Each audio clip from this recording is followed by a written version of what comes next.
Bonsoir à tous. Merci d'être restés jusqu'à cette dernière table ronde. S'il vous plaît, vous asseoir. Une table ronde qui va clôturer nos débats et qui va nous ramener finalement à l'analyse que faisait ce matin Léonard lorsqu'il introduisait ces débats et qu'il vous disait que les sujets du jour n'étaient pas nouveaux et que déjà il y a 20 ans, Georges Bensoussan les traitait sous une appellation synthétique des territoires perdus de la République. Et finalement, c'est peut-être cette table ronde qui a le plus d'acuité par rapport à la notion de territoire perdu. Territoire perdu de ceux qui sont en train doucement mais sûrement de s'éloigner de la France.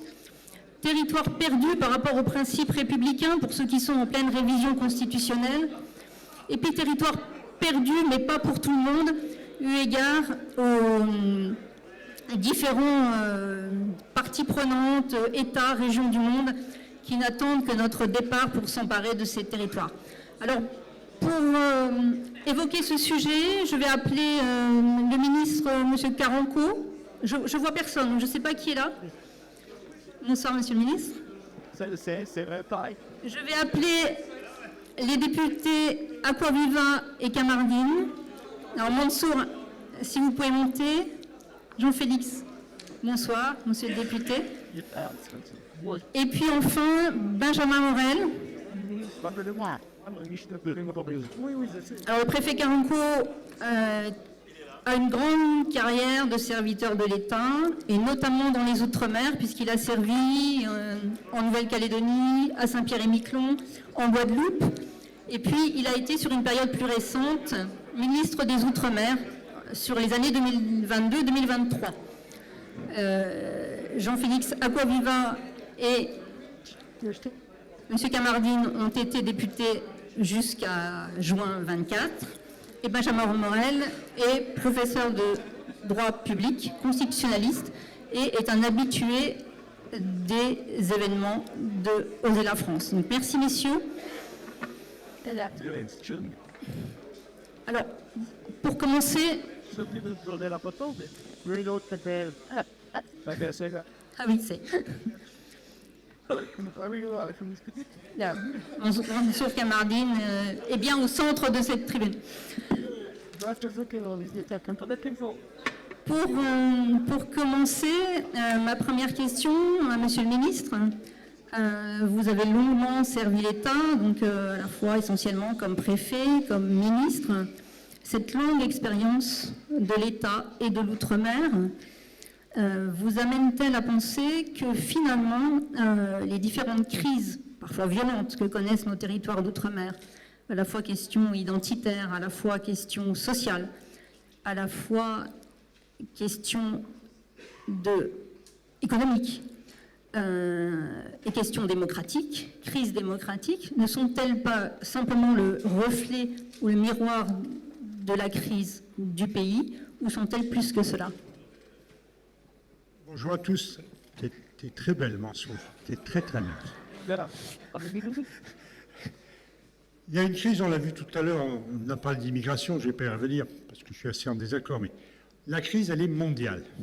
Il y a une crise, une polycrise, que ce soit une crise diplomatique, une crise militaire, une crise climatique, une crise migratoire, une crise de communication.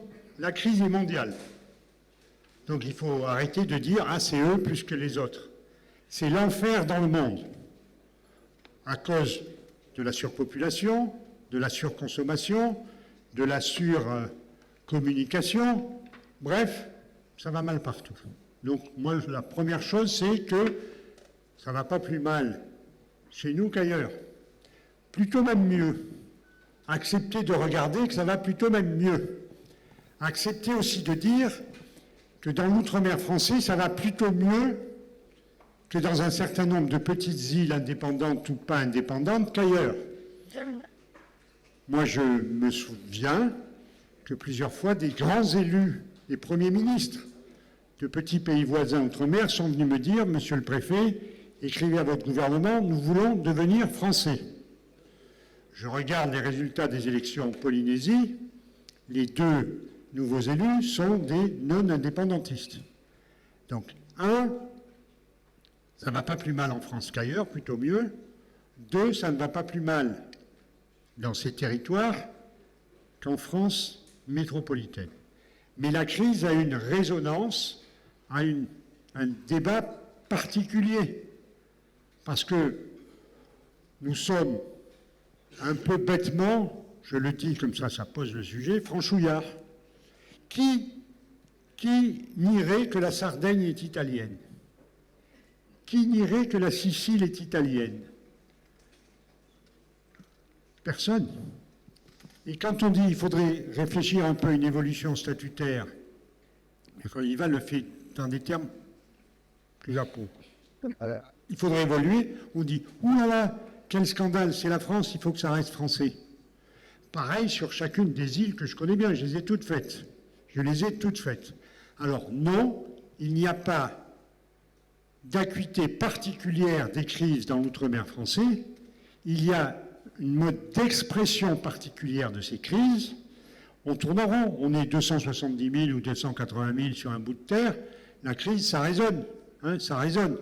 Et il nous faut prendre en compte les spécificités pour avoir des solutions adaptées à ces territoires, solutions économiques, solutions participatives, solutions institutionnelles, qui ne mettent en rien en cause ce que moi j'ai senti, et je les ai tous faits, soit comme préfet, comme secrétaire général, comme ministre, leur volonté d'appartenance à la France. Les indépendantistes, les vrais, les durs, sont minoritaires, très minoritaires. Et nous, on écoute cela. Qu'est-ce que vous avez dit? Lénine aussi était minoritaire. Oui, je ne sais pas Lénine, moi j'en ai pas vu des Lénines, outre-mer, je vais vous dire. On les écoute. Non, n'écoutons pas. Essayons simplement de faire ce qu'on a à faire, c'est-à-dire de donner au sein de la République une spécificité de développement, de participation. C'est eux les ambassadeurs de la langue française. C'est eux les ambassadeurs de la langue française, qui se fabriquent plus qu'est Conti. Elle est plutôt à Pointe-à-Pitre ou à Mayotte.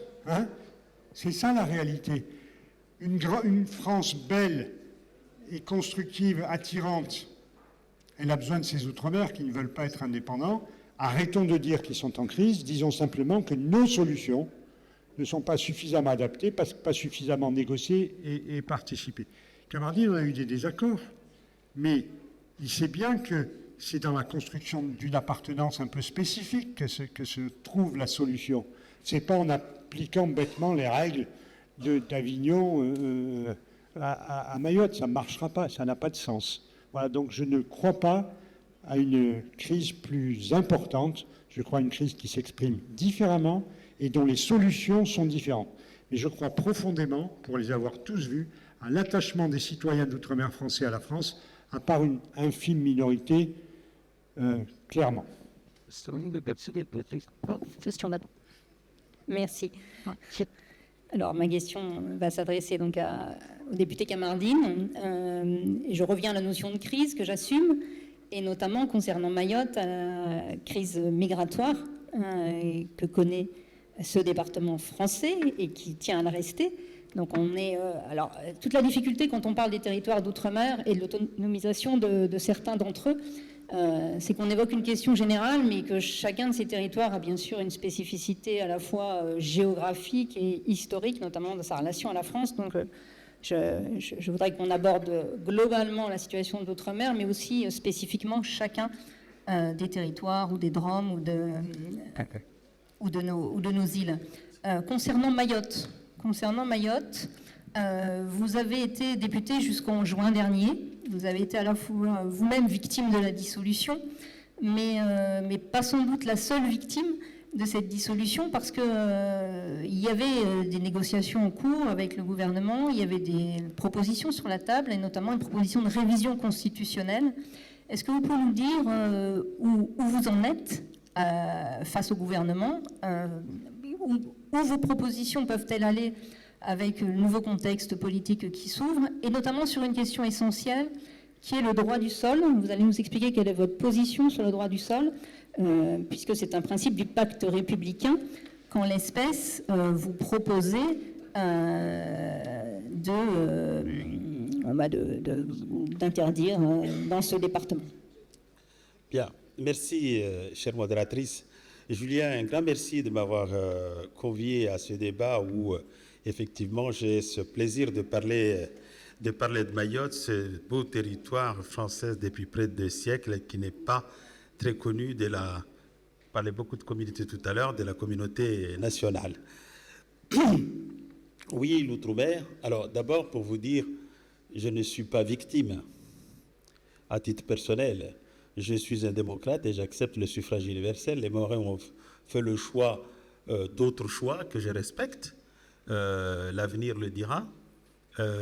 Oui, Mayotte est victime de la dissolution et probablement même des choix que les Mahorais eux-mêmes ont fait parce qu'aujourd'hui, personne ne sait où en est-on sur la question, sur les sujets que nous portions. Alors je reformule, les idées que vous portez sont-elles victimes de la dissolution? C'était juste un peu taquin parce que je suis de nature un peu taquine, mais ce n'était pas du tout... J'ai écouté Jean-François, notre ministre, avec qui nous avons eu des échanges assez intéressants sur ces questions-là. Mais c'est vrai, pour ceux qui ne connaissent pas Mayotte, je vais vous dire en 2 mots. Mayotte est un archipel composé de plusieurs îles, dont 2 habitées, 374 km², 450 000 habitants de population réelle, 300 000 de population officielle. Faites la différence. Avec 60% de cette population qui est d'origine immigrée, c'est comme si on vous disait 42 millions de 68 millions de Français étaient des immigrés. 80% de nos gamins dans les écoles sont des gamins issus de l'immigration. Et ici, quand on parle de remplacement de population, je sais que c'est un mot qui résonne mal, durement dans les oreilles des uns et des autres, pas dans le sens que diraient d'autres, mais dans le sens concret, parce que l'INSEE vous apprend qu'en 5 ans, de 2012 à 2017, 60 000 étrangers sont venus à Mayotte et 30 000 sont partis de Mayotte. Si vous avez un autre vocabulaire, je suis preneur, mais c'est des réalités. Donc, on a cette situation-là et cela crée beaucoup de problèmes.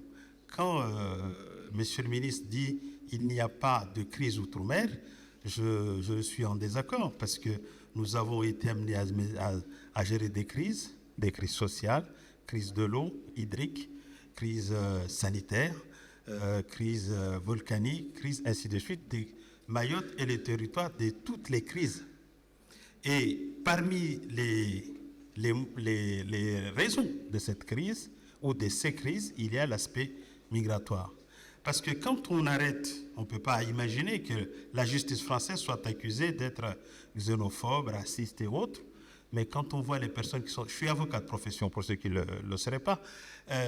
Quand on voit les gens qui sont déférés devant les tribunaux, ceux qui constituent la population carcérale, 70 à 80% sont des personnes d'origine immigrée. Si cela ne pose pas de problème, si l'immigration ne pose pas de problème, quand les Mahorais sont obligés de fuir leur territoire pour laisser la place, et là on revient à ce qu'on disait tout à l'heure, plus les gamins viennent au nom du droit à la scolarisation pour tous, et c'est un droit auquel j'adhère, mais plus les gamins viennent, plus on construit des écoles, plus on construit des écoles, plus les gamins viennent, plus les gamins viennent, on les régularise, plus on les régularise, il faut construire des logements sociaux pour les parents, plus les personnes arrivent, il faut virer les assurés sociaux, vous et moi, de l'hôpital pour laisser la place à ceux qui ne bénéficient pas de la sécurité sociale et nous éviter d'aller soit en ville, soit à La Réunion ou dans l'Hexagone pour aller trouver un médecin. C'est ça l'impact de l'immigration. Si ce n'est pas une crise, je ne sais pas ce que c'est. Et ça, vous ne le vivez nulle part. Et ce qu'on vit là, quand on le dit ici, les gens disent « Ah, ces Mahorais sont xénophobes ». Il faut savoir une chose. On a parlé beaucoup de musulmans. Moi, je suis musulman. Les Mahorais sont à 90% des musulmans. Ceux qui viennent, les populations immigrées, sont également des musulmans. Il y a une expression de François, comment il s'appelle, le président du MODEM, François Bayrou, qui dit ceci d'extraordinaire. On ne peut pas les accuser d'immigrés, de xénophobes et de racistes, parce qu'ils ont la même culture. Ils sont noirs, ils sont musulmans. Mais il est un niveau au-delà duquel on ne peut plus accepter. Et donc, on voit bien les conséquences. C'est la transformation de la culture. Mayotte a perdu sa culture, a perdu sa langue, donc a perdu ses racines, tout ce qu'il a. Et plus on construit, on disait, les logements sociaux. Il a mis un vaste programme de logement, de construction de logements sociaux. Dans l'absolu, c'est bien, mais en réalité, on dépouille les Mahorais de la terre de leurs ancêtres pour construire et loger des immigrants qui souvent ne souhaitent pas que Mayotte reste française. C'est ça les réalités. Alors, on a cherché des solutions, je réponds à votre question. On a cherché des solutions. Parmi ces solutions, nous avons, oui, les élus mahorais, proposé effectivement la suppression du droit du sol. Sujet qui a été posé sur la table du gouvernement et de l'État depuis 2005 avec François Baroin, qui a été d'ailleurs repris par François Bayrou, qui a été également rejeté par la gauche et qui a été repris récemment par Gérald Darmanin et le président actuel Emmanuel Macron, pour dire oui, effectivement, la situation telle que nous la connaissons, nous ne pouvons pas continuer décemment comme ça, parce que tous les jours, nous fabriquons entre 7 000 et 10 000 franco-comoriens, qui viennent d'ailleurs sur les listes électorales. Jean-François, dans 10 ans, dans 15 ans, tous les maires de Mayotte, les conseillers départementaux de Mayotte, les parlementaires des Mahorais seront d'origine comorienne et anjouanaise. Et la difficulté que nous avons, c'est que quand l'immigration, elle peut être importante, on a tous le cœur qui bat à gauche, c'est très bien, mais quand elle vient d'un seul peuple, intégrer une personne, intégrer Jean-François à Mayotte, c'est là où on sait faire, mais intégrer une population entière, une communauté entière anjouanaise à Mayotte, c'est impossible. Ce sont eux qui ont les rênes du pouvoir, ce sont eux qui commandent, et ainsi de suite. Comme je disais, nous n'avons plus notre langue, nous n'avons plus notre culture, nous n'avons plus, sans compter les problèmes d'insécurité derrière. Voilà les réalités, d'où cette proposition de construire effectivement un droit spécifique détaché du droit national pour appréhender ces spécificités qu'on ne rencontre nulle part. Alors nous avons débattu avec le gouvernement, j'ai même écrit pour la petite publicité un petit livre de loi Mayotte, faut-il supprimer le droit du sol, mais où je montre qu'effectivement il n'y a pas d'autre solution que d'aller dans cette direction-là. Il faut le faire, mais ça ne suffira pas. Non, mais ça suffit. Ah oui, je suis d'accord. Il n'y a pas en réalité, pour juguler ce problème-là, il n'y a pas une solution. Il y a des solutions, dont celle-ci, je pense, en préalable. Alors on nous dit, mais on ne peut pas faire. Il faut savoir que le droit du sol à Mayotte est un droit récent. Il est arrivé à Mayotte en 1994 avec les lois Pasqua, alors que Mayotte est française depuis 1841, ce qui montre bien que si c'est un droit récent, eh bien, on peut l'amender, on peut le corriger, et ainsi de suite. Voilà un petit peu. Alors, quid de la suite? Effectivement, nous avons regretté, non pas pour nos sorts personnels, qui sont finalement insignifiants, mais nous avons regretté qu'effectivement, nous n'avons pas eu le temps matériel de faire adopter cette loi et de l'intégrer dans le marbre de notre République pour sauver ces territoires, parce que derrière tout ça, il y a une question de souveraineté. Il y a une question de souveraineté qui est posée. Vous avez un territoire qui est revendiqué par les Comores et ils sont en train de gagner par la démographie ce qu'ils ont perdu par les urnes. Et pour terminer,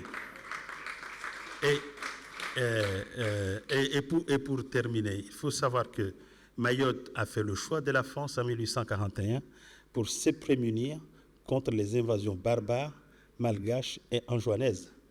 Ce qu'ils ont perdu en 1841, qu'ils ont perdu en 1974, lorsque nous avons été consultés tous, sont en train de les gagner gratuitement, non pas par le suffrage universel, mais par la démographie. C'est ça la réalité. Et donc le droit du sol, la suppression du droit du sol à Mayotte est une nécessité absolue, est une exigence, est une impérieuse nécessité. Nous ne pouvons pas continuer à applaudir Mayotte française aussi longtemps qu'elles n'auront pas apporté une réponse à cette question cruciale, sans compter derrière les autres aspects du développement. Mais ça, ce sera un autre débat quand Julien nous invitera l'année prochaine.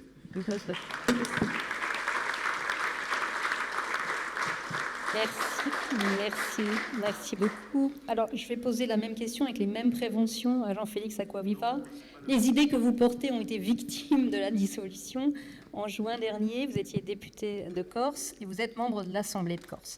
On était dans des processus semblables, en ce sens que vous étiez également en négociation avec le gouvernement et avec le ministre de l'Intérieur. Le gouvernement vous avait fait un certain nombre de promesses et on était également dans le process de révision constitutionnelle. Ma question portera donc sur le même calendrier. Qu'attendez-vous de ce prochain gouvernement et notamment au regard d'un droit essentiel que vous portez et qui est sensible par rapport au pacte républicain, qui est la notion de peuple corse.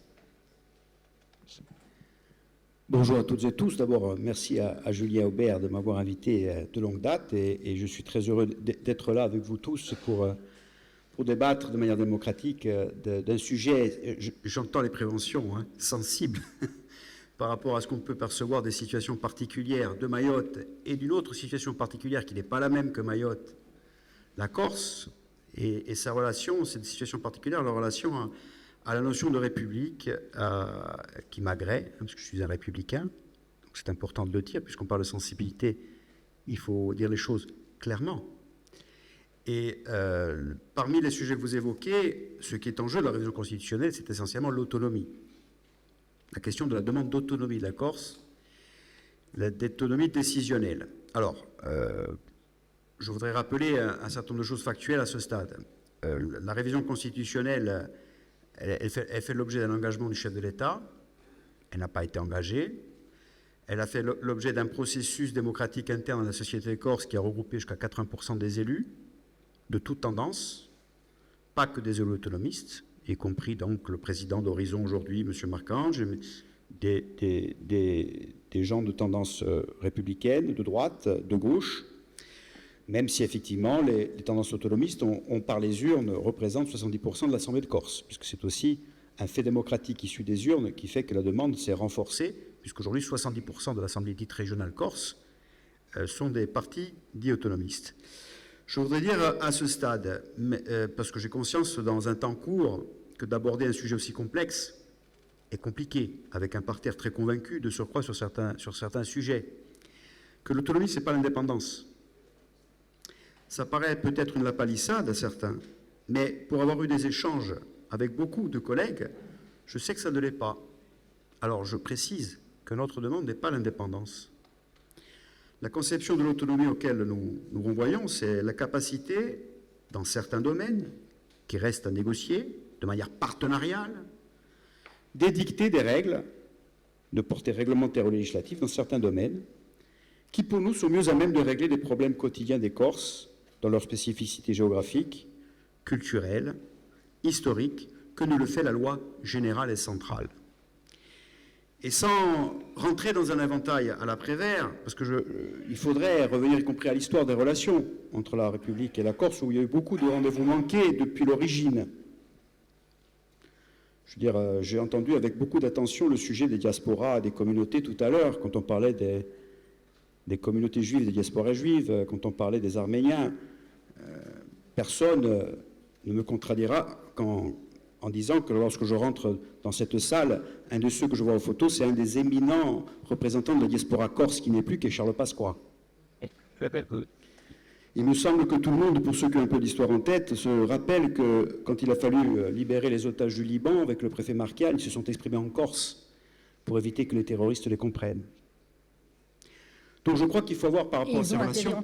Et ils ont fait le choix d'atterrir en Corse, symboliquement. Exactement. Et je peux vous dire que pour avoir vu ces personnes plusieurs fois, ils ont une relation à la Corse, bon, c'est eux qui parlent, qui est très passionnelle, et tant mieux, et je suis fort aise, et ils adorent l'île, et tant mieux. Donc c'est juste pour rappeler un certain nombre de choses qui fait que dans le cheminement de la compréhension du sujet, il faut avoir un regard mémoriel, je prends des propos de tout à l'heure, mémoriel, c'est les propos de la table ronde tout à l'heure, mais aussi dépassionné. Je crois que c'est de Montbrial qui a parlé de regarder ces sujets de passionnés sans langue de bois et sans tabou. Ça, c'est le volet historique qui fonde la demande, puisque le sentiment d'appartenance des Corses à une communauté existe depuis le début, qu'ils soient autonomistes ou pas, à une langue, à une culture et une identité, que l'angoisse démographique existe aussi en Corse, l'angoisse du flux démographique externe existe aussi en Corse, par rapport à la perte d'identité éventuelle des Corses, culturelle, c'est une réalité objectivée dans les rues. Le flux démographique n'est pas le même. C'est-à-dire que notre problème à nous, c'est plutôt d'abord aujourd'hui la spéculation foncière immobilière, qui est prégnante comme d'autres territoires de la République, mais qui est plus prégnante encore. J'ai coutume de dire que, parce qu'on est une île montagne, et j'ai aussi beaucoup écouté le débat sur le ZAN tout à l'heure qui m'a beaucoup intéressé, pour avoir fait des amendements d'adaptation dans la fameuse loi pour essayer de passer entre les gouttes, comme nous sommes une île montagne, le foncier est rare, forcément. Encore plus rare, puisqu'on ne peut pas détruire des montagnes pour construire. Et comme il y a effectivement une attractivité très forte de la Corse en résidentialisation secondaire, y compris par des outils fiscaux qui ont été dévoyés, nous sommes à un taux de résidence secondaire qui est 4 à 5 fois supérieur à la moyenne régionale française. 4 à 5 fois supérieur. Nous sommes à des taux de croissance du prix de l'immobilier qui est 2 fois et demi supérieur à la moyenne régionale française. Et dans les zones littorales, on est à 10 à 20 fois supérieur. Ce qui fait que l'instituteur, l'infirmier, le chef d'entreprise qui veut vivre durablement, qui se sent attaché à ce territoire, à sa langue, sa culture, qu'il en soit d'origine ou pas, mais qui veut adhérer à des valeurs et à des respects, etc., se sent dépossédé par une rupture d'égalité du droit au logement. Vous comprenez bien que sur un sujet pareil, nous avons fait une légion d'amendements pour essayer d'adapter la loi. La réponse a été c'est anticonstitutionnel. Je ne veux pas rentrer dans le détail technique, que ce soit des amendements fiscaux, que ce soit des amendements pour renforcer un droit de préemption, que ce soit en partant du constat de la rupture du principe d'égalité, qui était constaté par les chiffres. Donc effectivement, nous en venons à l'idée qu'il serait raisonnable, équilibré, et pour prendre à contre-pied l'entrée du débat, un sujet de réconciliation et non pas de rupture, que l'on envisage les choses en partenariat à travers une confiance, parce que lorsqu'on demande l'autonomie, ce n'est pas pour traire le manuel de la République, c'est pour exercer la responsabilité, c'est-à-dire la responsabilité décisionnelle, avec la responsabilité, voire sur certaines parties fiscales et budgétaires. Ce n'est pas du tout une demande d'assistanat de dépendance renforcée, avoir le beurre et l'argent du beurre. C'est au contraire faire la démonstration qu'on peut s'entendre en partenariat sur qu'est-ce qui est le domaine des élus du peuple et du territoire pour régler des problèmes concrets qui ne sont pas réglés par la loi générale depuis des décennies, et qu'est-ce qui peut être du domaine de l'État dans une logique de réconciliation. Voilà pour l'instant ce que je dois dire, mais bien sûr j'espère que le débat nous permettra, dans des sujets complexes, et je ne me prononce pas sur le sujet de Mayotte, puisque rentrer dans un sujet particulier, j'estime que c'est d'abord le débat avec la salle et avec les gens qui connaissent le territoire plus que je ne le connais, même si ça pose des principes généraux qui font débat, je le sais. Voilà.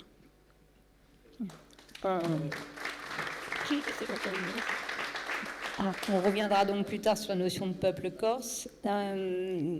Je passe la parole à Benjamin Morel, qui est peut-être le plus jacobin de l'estrade. Il n'y a pas de peine, là. Quoique, à Mayotte, territoire qui a demandé la départementation, dernier département français. Donc je crois que là-dessus, les Mahorais ont beaucoup de leçons de patriotisme à nous donner. Non. Juste peut-être pour préciser une question, parce que ma question n'était pas de savoir si vous étiez plus jacobin que les autres. J'avais déjà des éléments de réponse, mais plus sérieusement, vous êtes constitutionnaliste. Est-ce que vous pourriez déjà rapidement, parce que je pense que ça mérite d'être précisé pour ceux d'entre nous qui ne sommes pas juristes, ce que vous entendez comme distinction entre décentralisation, autonomisation et indépendance, et surtout, au-delà de ça, parce que je vais vous demander d'être rapide forcément, quels sont vous, en tant que constitutionnaliste, vos lignes rouges, c'est-à-dire jusqu'où vous accepteriez d'aller alors chacun des territoires séparément c'est compliqué, mais voilà, quelles sont vos lignes rouges par rapport aux atteintes à l'unicité de la République? Écoutez, j'aurais peut-être deux analyses, une analyse de constitutionnaliste et une analyse de politiste, comme j'ai les deux casquettes, et je crois que c'est important de comprendre les deux analyses pour comprendre les limites potentielles, parce qu'en fait, ces limites sont par définition poreuses, elles dépendent, c'est pas une matière statique, c'est une matière dynamique en la matière, et l'autonomie, c'est un slogan politique. Juridiquement, ça ne veut rien dire, ça veut dire se donner sa propre norme. Une commune est autonome dans une certaine mesure, étant donné qu'elle peut prendre, le maire peut prendre des arrêtés municipaux. Donc on parle d'autonomie législative, et là, en effet, il y a quelque chose qui est quelque chose auquel on n'a pas dérogé depuis la Révolution, depuis la nuit du 4 août en réalité. Depuis la nuit du 4 août 1789, on n'a pas dérogé sur l'unité du législateur. Si, on y a dérogé deux fois, sous Vichy et sous la colonisation. Et donc là, en effet, on a un problème, si vous voulez. C'est-à-dire que lorsque certains demande un statut à la néo-calédonienne, ce qui montre bien, entre parenthèses, que l'autonomie, ça aide à régler les problèmes. La Nouvelle-Calédonie, juridiquement, est une colonie. C'est dans les accords de Nouméa et c'est reconnu comme tel par l'ONU. Hein, ce n'est pas des méchants jacobins, c'est l'ONU. Et donc, dans ce cadre-là, lorsque l'on réclame un statut à la néo-calédonienne, on demande à devenir une colonie. On a aboli quand même le suffrage universel, historiquement, temporairement. Mais ça fait 30 ans que ça dure en Nouvelle-Calédonie. Tant et si bien qu'aujourd'hui, vous avez des petits-fils de Kanaks qui ne peuvent pas voter. Oui, ça c'est une limite juridique. C'est une limite principielle. Du temporaire qui dure, puisque c'est la raison pour laquelle l'île est à feu et à sang. Exactement. Et autre aspect, je suis désolé, mais enfin non, parce que l'économie néo-calédonienne va très très bien, parce que l'autonomie leur a permis de se développer, d'où le fait qu'il n'y ait aucun problème en Nouvelle-Calédonie. Autre ligne rouge. On a un président de la République qui débarque il y a 1 an à Ajaccio et qui dit, écoutez, on arrête le juridisme, parce que ce qui compte, c'est d'être pragmatique. Nous allons reconnaître une communauté culturelle corse. On n'a jamais reconnu la notion de communauté dans la Constitution. Alors c'est peut-être du juridisme, oui. Mais si on n'a pas reconnu la notion de communauté, c'est pour une raison simple. Il n'y a qu'une communauté, c'est la communauté des citoyens, c'est la communauté nationale. Ouais.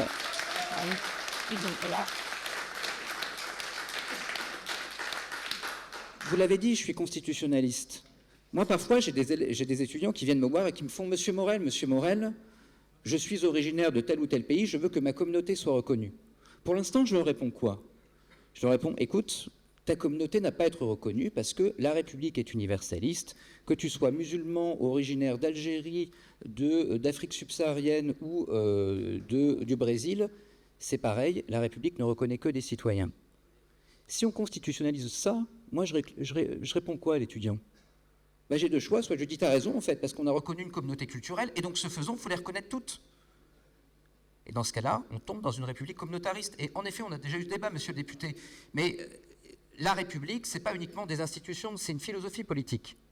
Donc je lui réponds ça, et on sombre dans le communautarisme. Ou bien je lui dis, non, en fait, ta communauté, tu sais, elle ne vaut pas la peine d'être reconnue. Il y en a qui méritent d'être reconnus, et d'autres qui ne le méritent pas. Auquel cas, je reconnais des communautés et je les hiérarchise. C'est juridiquement la définition du racisme. Et tel est le débat. Enfin, je veux dire, juridiquement, il est là le débat. Elles sont là, les lignes rouges. Et je disais, ce n'est pas qu'une affaire constitutionnelle, c'est également une affaire politique. Vous savez, quand on fait de la science politique et qu'on analyse les modèles de décentralisation, le problème n'est pas le degré de décentralisation. Il peut y avoir des États fédéraux très très stables. L'Allemagne est très stable. Pourquoi?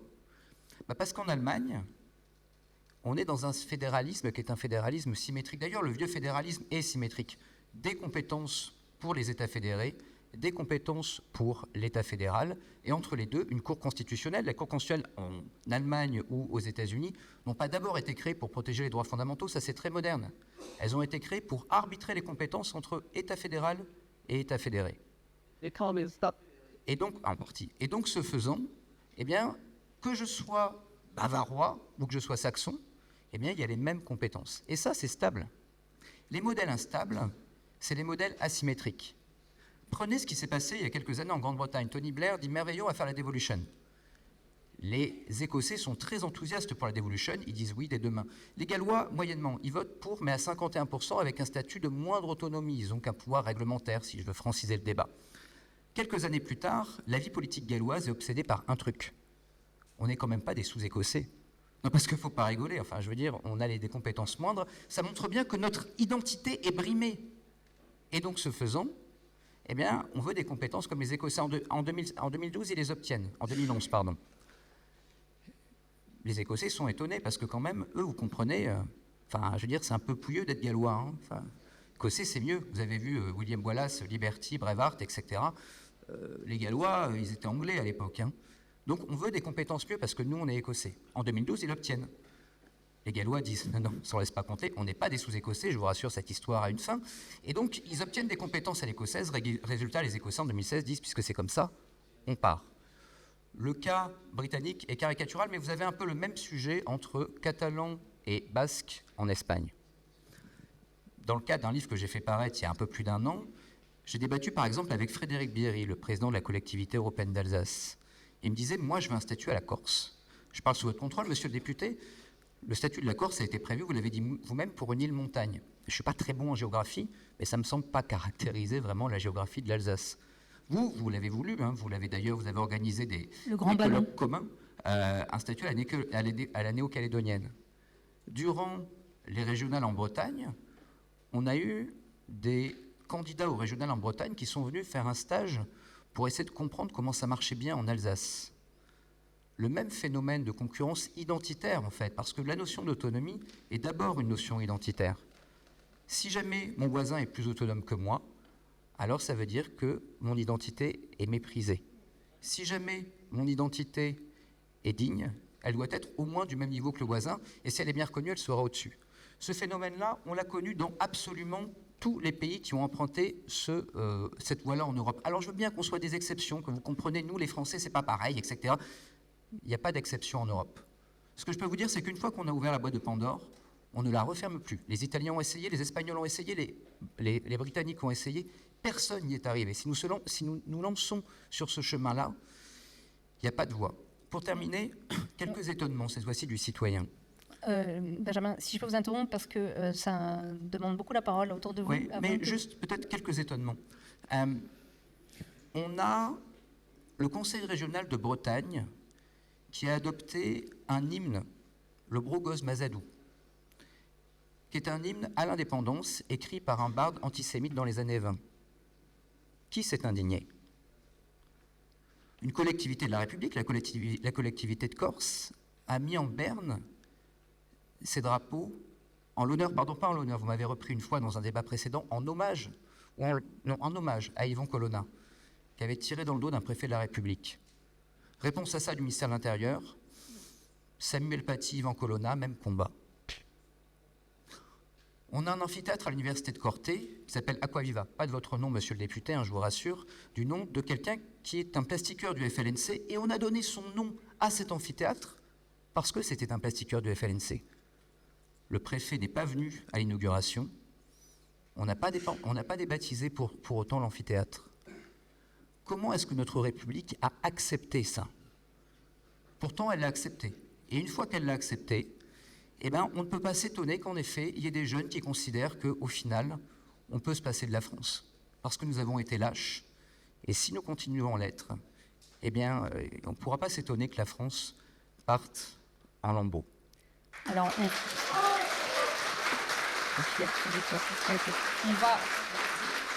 va ouvrir un premier débat entre vous sur ce point précis.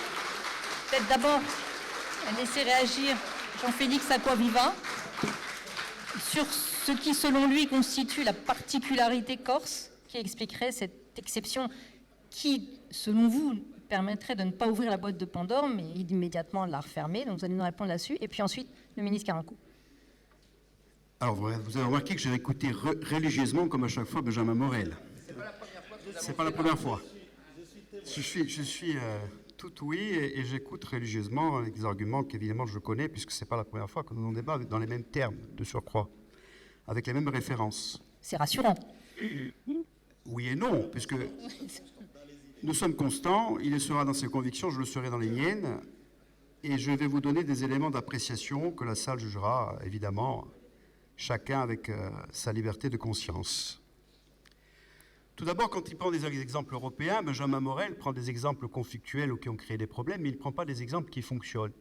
Il a parlé rapidement de l'Italie, mais il oublie que tout ça, et ça a été évoqué par le ministre Carenco, que dans le cas de la Sardaigne et de la Sicile, les statuts d'autonomie législative, qui sont le même niveau que la Nouvelle-Calédonie, hein, sauf qu'ils ne demandent pas l'indépendance, mais c'est le même niveau juridique. C'est le même niveau juridique, exactement le même. L'autonomie législative ne demande pas l'indépendance. Ils sont autonomes depuis 1946.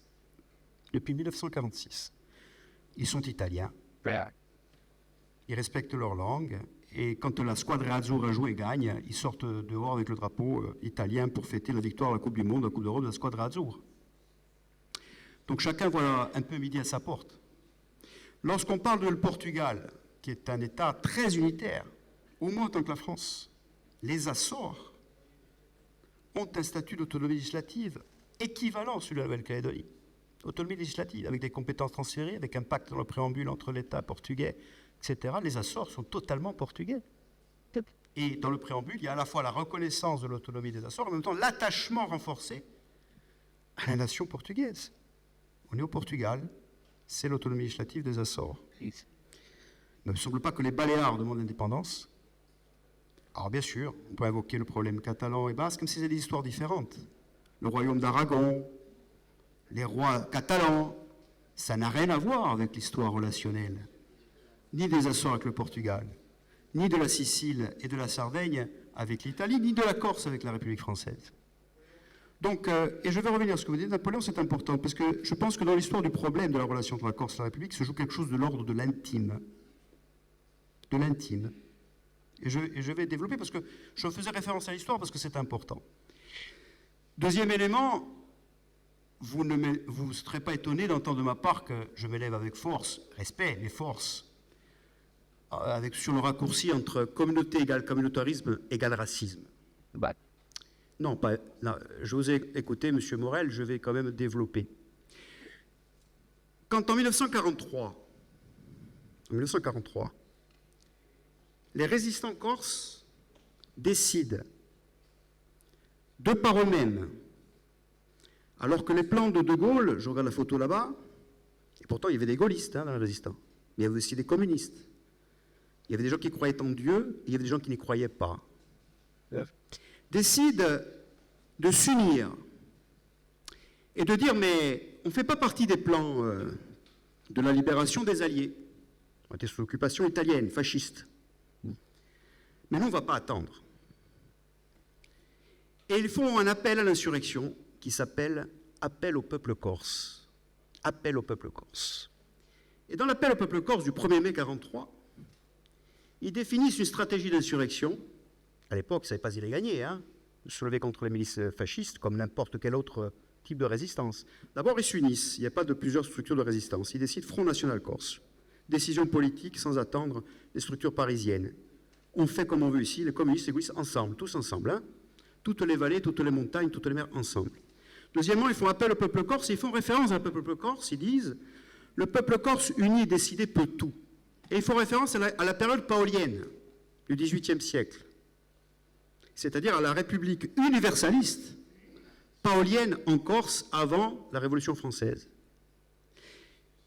Parce que le projet au départ de Paoli, comme République indépendante, quand ils se libèrent de Gênes, c'est un projet universel. C'est sur le territoire corse, la liberté, l'égalité, la justice, le droit de vote des femmes mères de famille, 1756, la séparation de l'exécutif et le législatif, ce n'est ni plus ni moins que l'exercice de valeurs universelles en Corse, à ce moment-là, qui a voyagé en idée avec les Fils de la Liberté, 1787, avec Jefferson.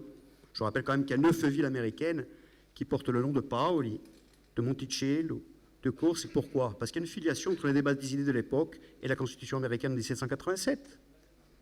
Donc on était dans l'application universelle sur un territoire corse, qui fait que dans le préambule de cette Constitution, on dit « Il popolo corso maestro da se stesso », le peuple corse maître de lui-même.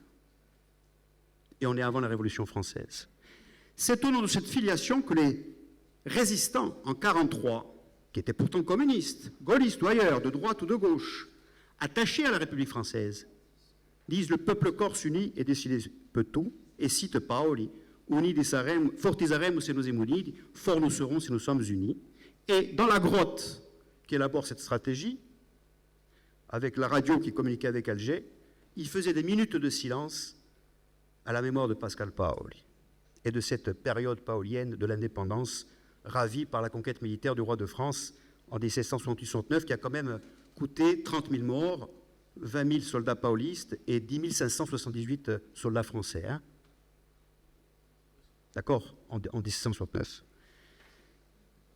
Ils sont racistes, ces gens-là? Parce qu'ils se réclamaient d'un peuple corse mais d'une humaine? Franchement, on peut continuer dans ces registres d'affirmation politique, dans ces moments de crise gravissime et de filiation historique, culturelle et politique, à considérer que ce sont des communautaristes et des racistes? Alors moi, je peux tout entendre. Mais ça, je ne peux pas l'entendre. Je peux d'autant moins l'entendre que les mêmes, et leurs fils, et leurs petits-fils, qui se sont retrouvés, y compris sur des listes autonomistes ensuite. Ce sont les mêmes qui ont fait qu'en Corse, il n'y a pas eu un juif déporté. Il n'y a pas eu un juif déporté, au nom des valeurs paoliennes, d'hospitalité, de respect, etc. Alors je pense qu'en politique et en juridique, on peut tout dire. On peut avoir des émotions, on peut faire de la polémique. Mais après, il y a les faits et il y a le sens des actes, des hommes et des choses.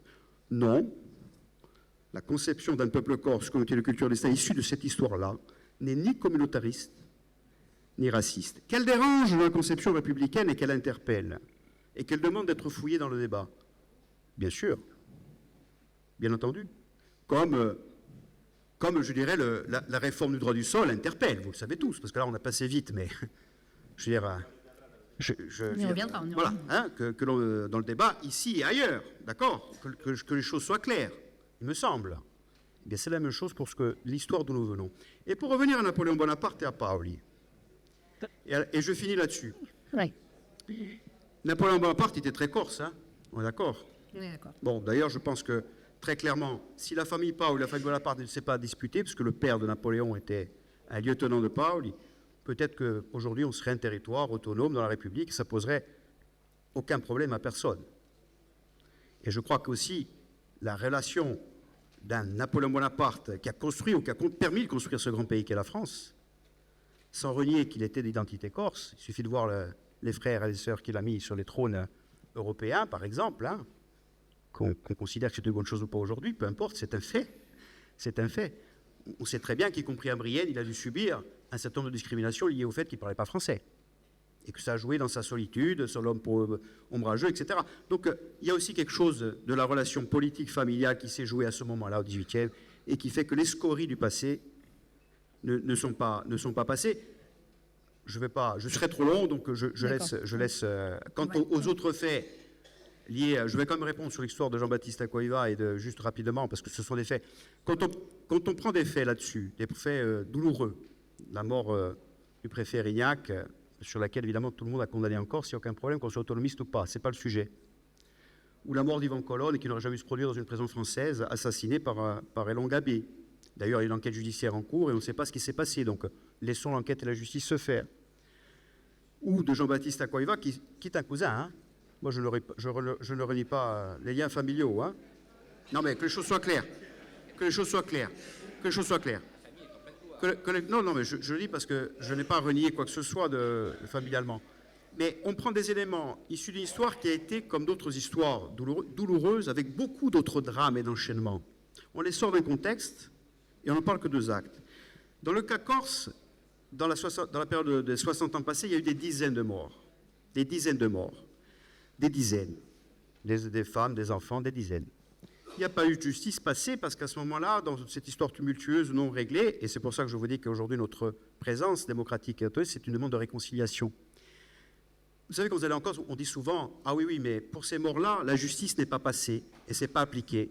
La justice française n'est pas passée. » Par contre, on l'a laissé la voyoucratie corse se développer. Oui, parce que j'ai été même reconnu par des magistrats aujourd'hui. Hein. Idéologiquement, on a voulu faire une lutte contre l'autonomisme par le judiciaire et on ne s'est pas occupé de la voyoucratie corse qui est devenue mafiosisation et qui a fait que ça a permis de gangréner malheureusement la société corse, ce qui fait que c'est un sujet interne à la société et pas qu'à la société corse sur laquelle nous nous opposons. Donc, quand on parle de choses douloureuses, il faut les prendre dans leur ensemble et surtout avoir, je dirais, un peu de circonspection sur les drames des familles des uns et des autres. Merci. On va laisser réagir également le ministre. Oui. D'abord dire que je suis complètement d'accord avec Kamardine sur le droit du sol à Mayotte. Pas des dames, mais je l'ai poussé, je ne suis pas arrivé pour l'Écossais. Et répondre à Benjamin Morel que ce qui nous motive, ce qui me motive, c'est une France rayonnante, une République reconnue de par le monde.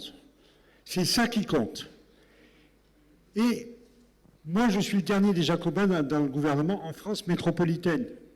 Mais est-ce que vous avez été à Futuna?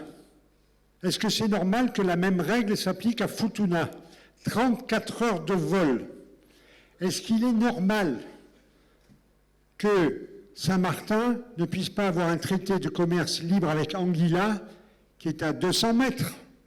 Et qu'on lui dit non, non, la règle française s'applique. Est-ce que ça remet en cause la grandeur de la République que Saint-Martin puisse commercer librement avec Anguilla? Est-ce qu'il est normal que lorsque je fais classer l'église à Saül, dernière église en bois à 2 clochers, je la classe, le gouvernement la classe, et dit bon, ben, on va faire venir, on va maintenant la réparer. On dit non, non, non, il faut que ce soit une entreprise agréée de métropole qui vienne. On est chez les cinglés. Est-ce qu'il est normal qu'il y ait 110 niefs différentes en Guyane, qu'ils aient de l'or, touche pas, du bois, touche pas, du pétrole, touche pas, et le poisson laisse-le piller par les Brésiliens? C'est ça qui se passe. La grandeur de la France, c'est que ces territoires rayonnent, nous portent. Moi, je rêvais d'un ministère de l'Outre-mer et de la francophonie. Hein? Pourquoi voulez-vous mettre en avant quelques ultra-minoritaires? Je les ai tous faits. Ils sont tous franchouillards plus que moi. C'est ça la réalité. Quelle diversité avec Mayotte. Je veux dire, un islam admirable, hein? Un islam joyeux, permanent, tu le sais. Hein? Voilà, c'est ça que je veux dire. Essayons de définir. Ne faisons pas des règles absurdes pour notre petit territoire. Moi, je suis un jacobin absolu en France métropolitaine. Hein? Mais ailleurs, sinon, ils vont mourir, ces territoires. Ils vont mourir. Et la République s'appauvrira. Et la France sera montrée du doigt comme étant incapable d'être un grand pays. Notre grande chance, Pourquoi il faut qu'on reste là-bas, je vais vous dire, partout? C'est pas parce que... Oui, c'est pour partie parce que je crois à une France rayonnante, grande et tout, mais c'est parce qu'on peut apporter beaucoup de choses.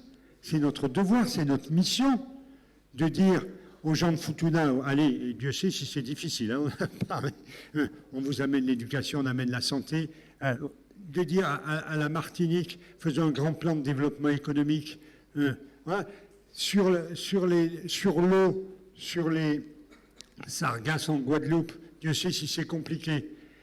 Mais si on avait juste essayé de mieux se parler, de ne pas te dire, mais la règle c'est ça parce que à l'île d'Oléron c'est comme ça, donc là-bas ça sera pareil chez toi. Donc voilà, je pense que cette large autonomie ne met pas en cause la République. Aquaviva l'a bien dit. Mais ça ne veut pas dire, ça ne veut pas dire qu'on fait la même chose partout, justement. Je ne dis pas que la même chose partout. Ça sera différent. Encore, c'est le fameux article 73-74. J'ai fait une note à la demande au président de la République. Je suis pour l'extinction de l'article 73 et 74 et le remplacement par des lois organiques spécifiques pour chacun des territoires. Et mettre la Corse dans le même panier. Hein. En quoi ça a quelque chose du communautariste? En quoi ça a quelque chose qui affaiblirait la République? Alors que je pense qu'au contraire, et Julien Aubert, on a la même idée de la République, une grande République. Hein, c'est ça qui compte. Et puis il nous faut trouver le chemin pour l'avoir la plus grande possible, la plus rayonnante possible, la plus cohérente. Hein, moi, je pense que c'est en faisant confiance à ce lien à construire, qui ne met pas en cause la République, qui la renforce, M. Morel, qui la renforce. Et encore une fois, regardez ce qui se passe au Groenland en ce moment. Vous avez vu les Jeux paralympiques ou les Jeux olympiques? Beaucoup de territoires de pays avaient leurs équipes propres. Alors, les îles Cook, c'est néo-zélandais. N'empêche qu'ils sont très bien néo-zélandais, très bien comme ils sont. Parcourez le monde, M. Morel. Allez voir comment ils sont. Pourquoi Je lui demande simplement de dire en quoi il pense que le Groenland n'est pas danois, que les îles Cook ne sont pas néo-zélandaises, en quoi que la Sardaigne n'est pas italienne. Imaginez que la Sardaigne et la Sicile sont en débat permanent comme l'est la Corse avec la France. C'est l'Italie qui s'affaiblirait. Et on fait affaiblir la France pour des histoires qui, à mon avis, n'ont pas lieu d'être. Alors, vous dites effectivement, Monsieur le Ministre, que vous êtes pour une grande République, Julien Aubert est pour une grande République, on est tous pour une grande République. Mais quand on sort de l'incantation, est-ce que la France a encore les moyens d'être une grande République? On fait une rentrée politique sous le signe de la dette et d'un discours communément partagé que la France vit désormais au-dessus de ses moyens. Est-ce que la France a encore les moyens d'avoir des territoires d'outre-mer? Mais ce n'est pas une histoire d'argent dont on parle. Mais pas du tout. Ça n'a rien à voir avec une histoire d'argent. L'histoire de l'église de Saül, ce n'est pas une histoire d'argent. Au contraire, il fallait en dépenser plus. Dites-vous bien que ce système centralisé outre-mer, c'est ça qui coûte. C'est ça qui coûte beaucoup plus cher qu'une prise en compte normale, dans une discussion normale, de gens bien élevés et de gens qui construisent ensemble leur avenir. Moi, mon seul souci, c'est la France, vraiment.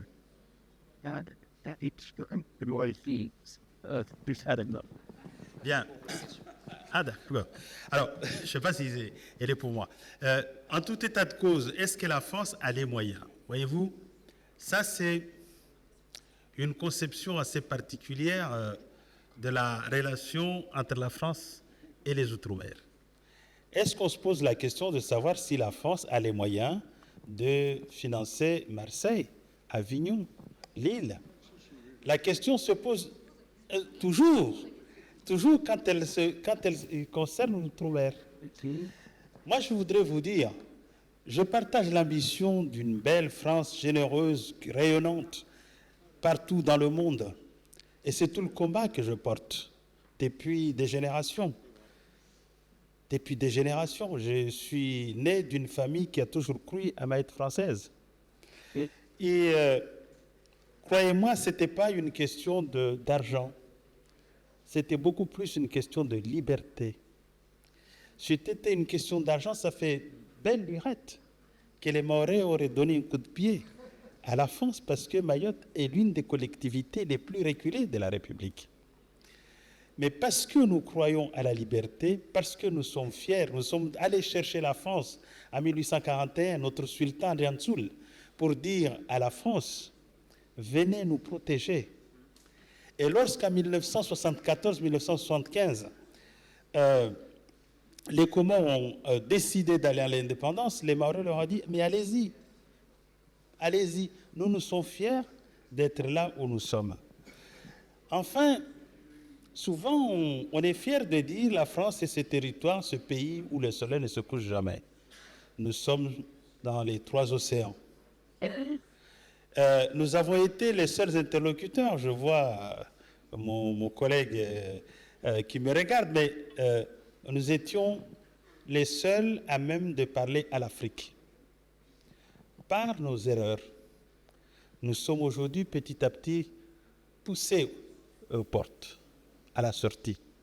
Et les espaces que nous libérons sont occupés par d'autres. Demain, si par malheur on devait partir des Antilles, partir de l'océan Indien, partir du Pacifique, ce sont les autres qui viendraient.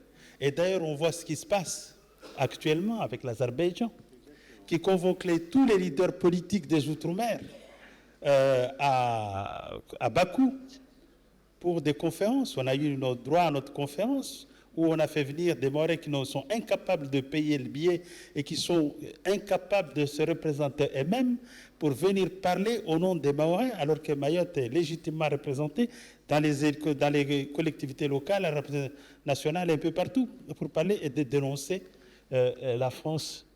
Toutes ces opérations de déstabilisation n'ont qu'un seul objectif, c'est de chasser la France de peu partout et de faire de la France un petit pays européen recroquevillé sur lui-même. Alors, les amis, refusons cela. Moi, je suis venu vous dire aussi cela. Je suis fier d'une France qui est partout dans le monde. Parce que c'est ça la France. La France n'est la France que lorsqu'elle rayonne dans le monde. Donc, ce n'est pas une question d'argent, c'est d'abord une question de volonté, c'est d'abord une question d'engagement et de conviction. Sur cette note euphorique, on va laisser répondre Benjamin, mais peut-être à travers déjà une question, si on veut. Oui, mais on vous fait confiance, vous serez synthétique. Bon, Benjamin d'abord, mais moi je vous préviens, je ne vais pas mettre du temps, Benjamin. Non, mais je ne vais pas être trop long et je vais essayer de répondre sur uniquement 3 points. D'abord, je suis en effet d'accord avec vous, monsieur le ministre. Hein. L'outre-mer, ça n'est pas la métropole. Je ne mets pas la Corse en outre-mer. Je suis désolé, c'est une différence fondamentale. En effet, il y a, ou alors l'île de Ré également. Hein. C'est-à-dire que si jamais c'est le caractère insulaire qui compte, je peux comprendre qu'il y ait des différences administratives avec Mayotte, en effet, qui est un département, encore une fois, ce que vous n'êtes plus et ce que vous ne voulez surtout pas être. En revanche, eh bien, on n'est pas dans l'outre-mer. Et vous faites le parallèle avec Wallis et Futuna. Je rappelle qu'à Wallis et Futuna, il n'y a pas de commune, il y a 3 rois. Oui. On est dans un statut qui est un statut à l'origine coloniale. La promesse de Césaire, c'était la départementalisation. Pourquoi ? Et Mayotte est le dernier territoire à avoir relevé ce pari et à être entré dans cette philosophie, parce que la départementalisation, c'est la sortie de la colonisation. C'était l'égalité des droits. Aujourd'hui, on fait un chemin inverse, où on cherche au contraire à se distinguer en prenant pour des territoires métropolitains, les Alsaciens par rapport aux Corses, les Corses par rapport aux Néo-Calédoniens, des modèles qui sont des modèles coloniaux. Encore une fois, juridiquement, la Nouvelle-Calédonie, c'est une colonie. Et c'est ça le problème. On n'arrive pas à sortir de la colonisation en Nouvelle-Calédonie.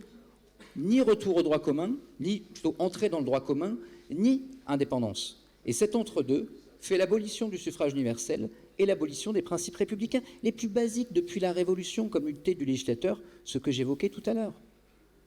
Et donc, soit on juge que la colonisation, c'est pas si mal et c'est pareil pour tous les territoires, y compris en métropole, soit on sort justement de cette vision, je suis désolé, monsieur le ministre, mais tout de même relativement angélique. Vous me disiez tout à l'heure, vous faisiez référence aux résistants gaullistes, et vous faisiez référence aux résistants qui, en effet, avaient choisi la France lors de la guerre. Mais je suis extrêmement heureux, monsieur le député. Il va falloir le dire à Gilles Simeoni quand il fait poser Jacqueline Gouraud devant un drapeau européen et un drapeau corse et qu'il enlève le drapeau français. Les photos sont quand même assez publiques.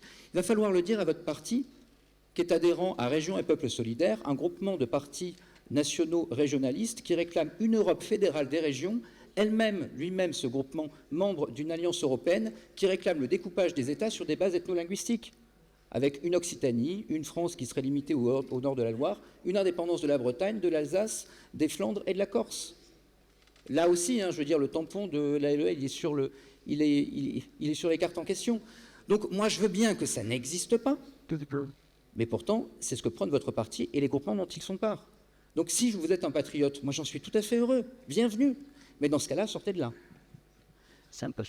La salle. Dernier élément, vous me dites parcourir le monde. Mais on est...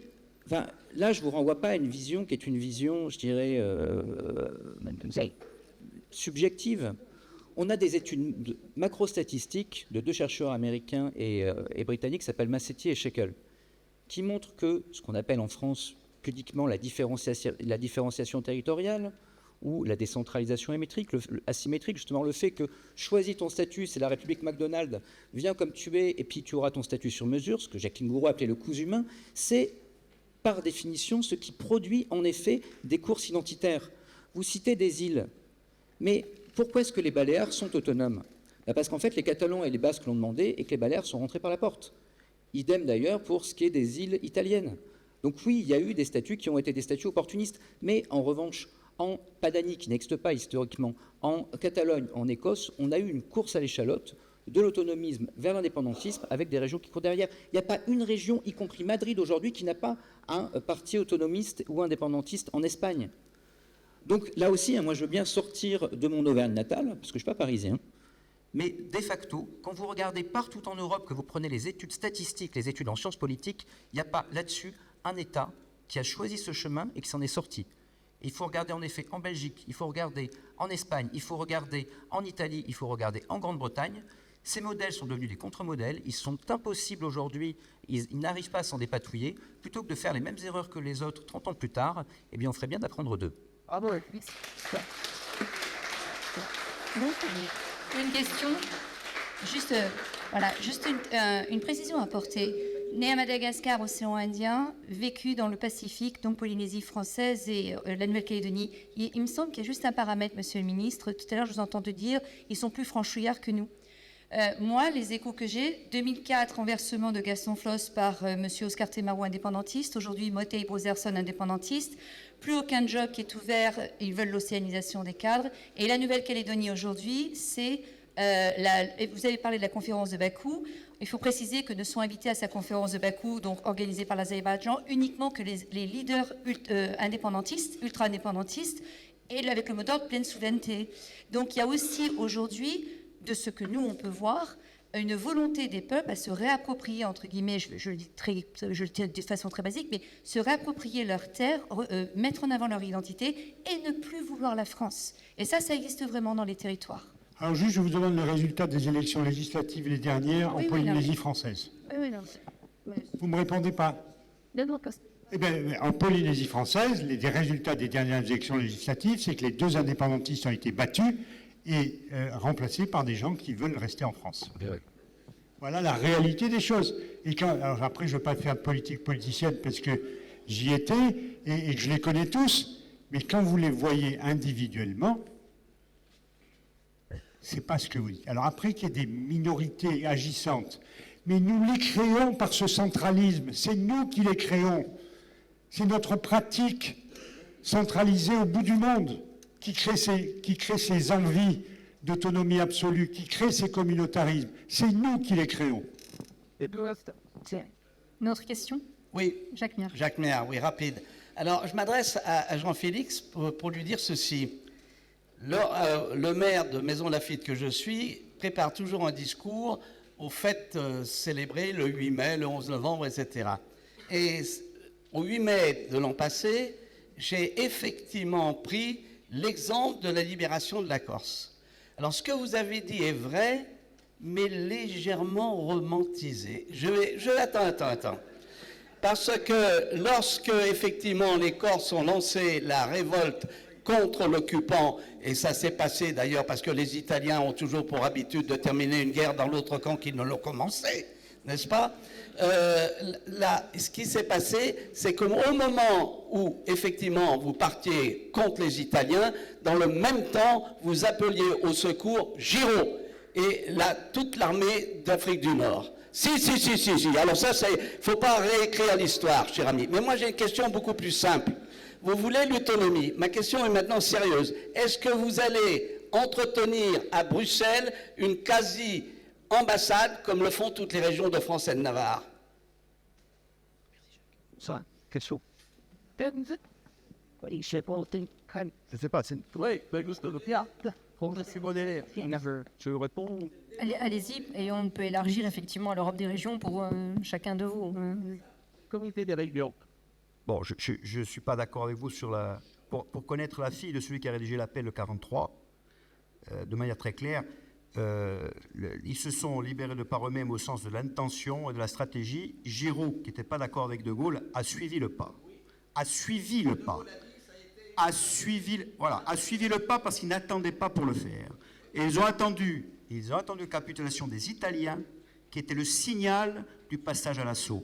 Voilà. Non, la capitulation 8 septembre 1943, c'était le signal du passage à l'assaut, et l'insurrection était préparée de mai à septembre. Donc, il faut être très précis, je suis précis pour connaître bien et les familles et les gens qui ont fait cette insurrection, et leurs propos et leur état d'esprit. Et pour reprendre à Benjamin Morel, je répète, c'est un appel au peuple corse, et pour eux, les valeurs de Paoli et de la République étaient pareilles. Le problème entre vous et moi, c'est qu'idéologiquement, vous les opposez. Et moi, je veux les concilier.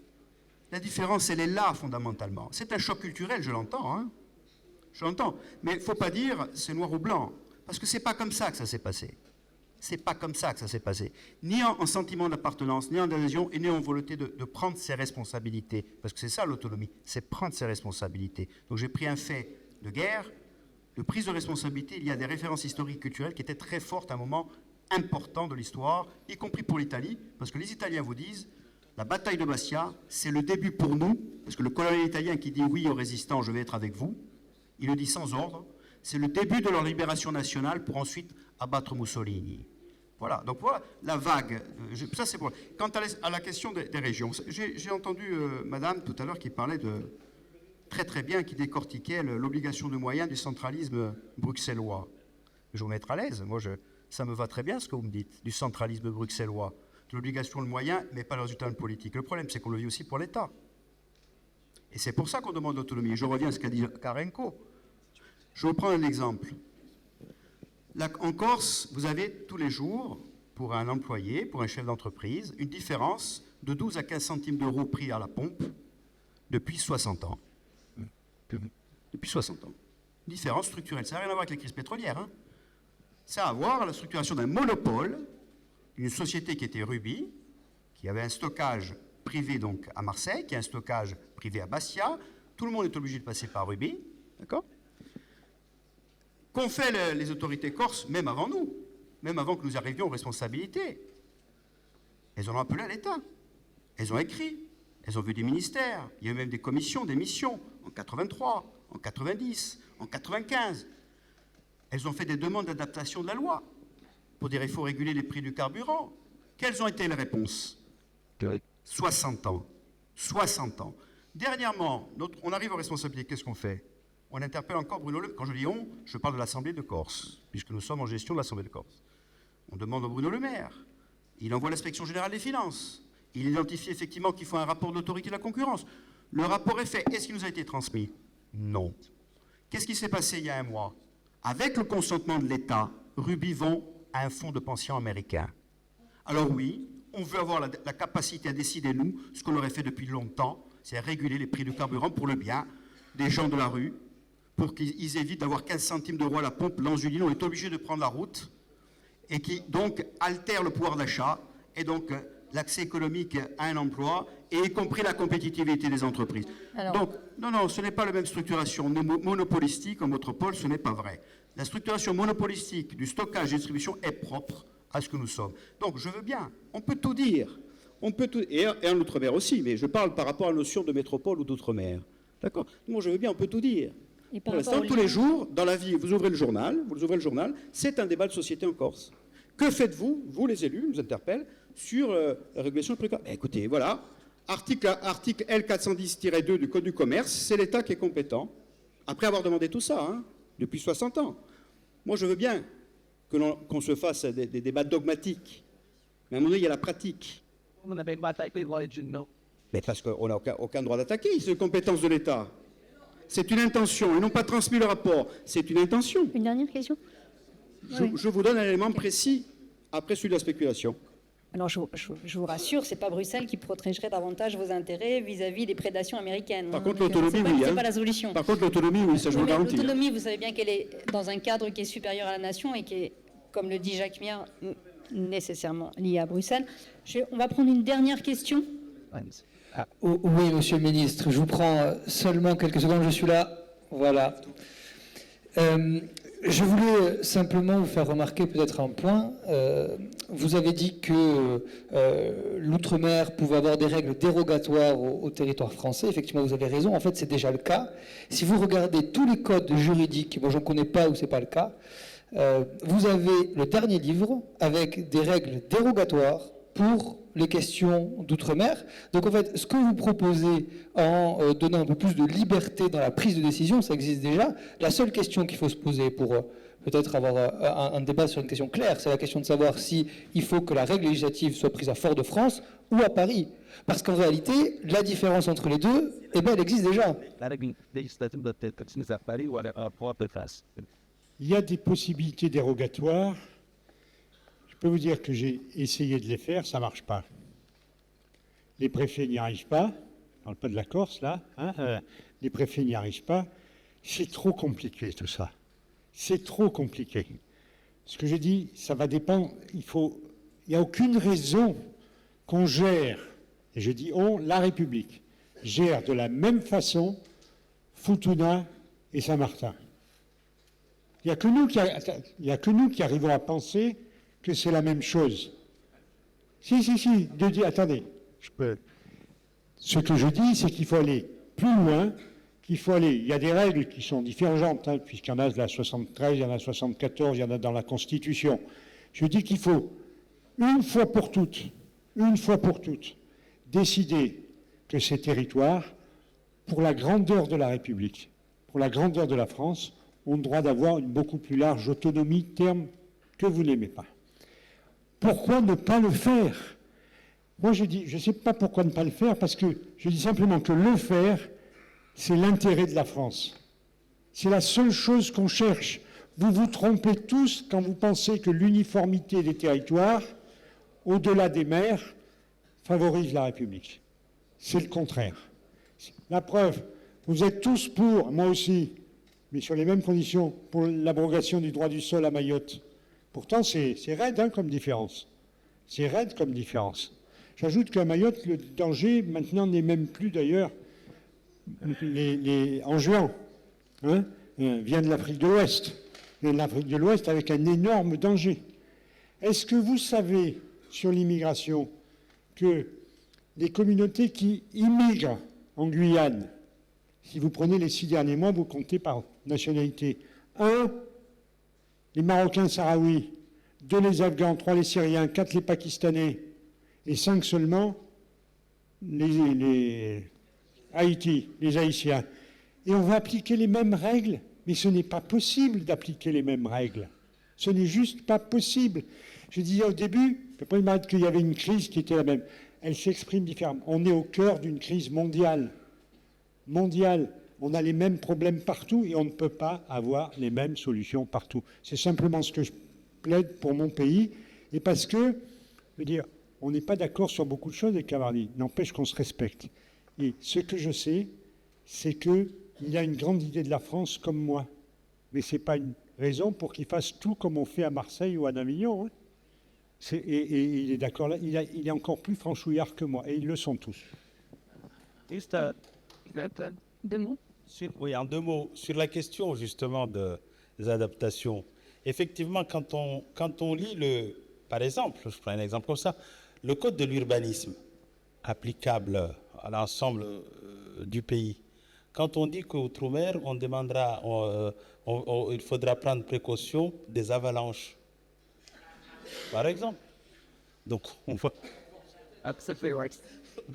on voit bien la difficulté, c'est-à-dire que nous avons... Moi, je parle de l'ensemble de la France, je ne vais pas provoquer vos collègues. Voilà. Oui, mais à Mayotte, il n'y en a pas, voyez-vous. Et donc, c'est une difficulté de lecture. Donc, on peut effectivement adapter. Je crois que c'est Jacques Chirac qui a dit en 2000 à l'occasion d'un grand discours à Madiana, qu'il a dit « Le temps de l'uniformité des statuts a vécu. Il faut des statuts à la carte. Il faut des statuts à la carte pour mieux appréhender et permettre aux uns et aux autres de mieux se sentir dans la République. » Bon, il est trop jeune, il n'a pas connu. Non, mais il a fait beaucoup d'études morales. Moi, je suis... ne vous laissez pas débiner comme ça. Moi, je vous ai vu dans les débats, vous êtes extraordinaire. Bon. On a fait ça, partout où on a fait ça, les États ont explosé. Alors, on est peut-être plus intelligent que les autres. Enfin, moi, Eh bien, on verra. Eh bien, on verra. En règle générale. On va être obligé d'arrêter le débat parce qu'on attend Julien. On verra qui a raison, qui a tort. On verra qui Julien prendra comme ministre des Outre-mer en 2032. Et d'ici là, merci en tout cas à tous. Merci Mansour d'être venu. Des remerciements particuliers à Mansour qui est venu de très loin, de sa France. Et merci à tous les 4.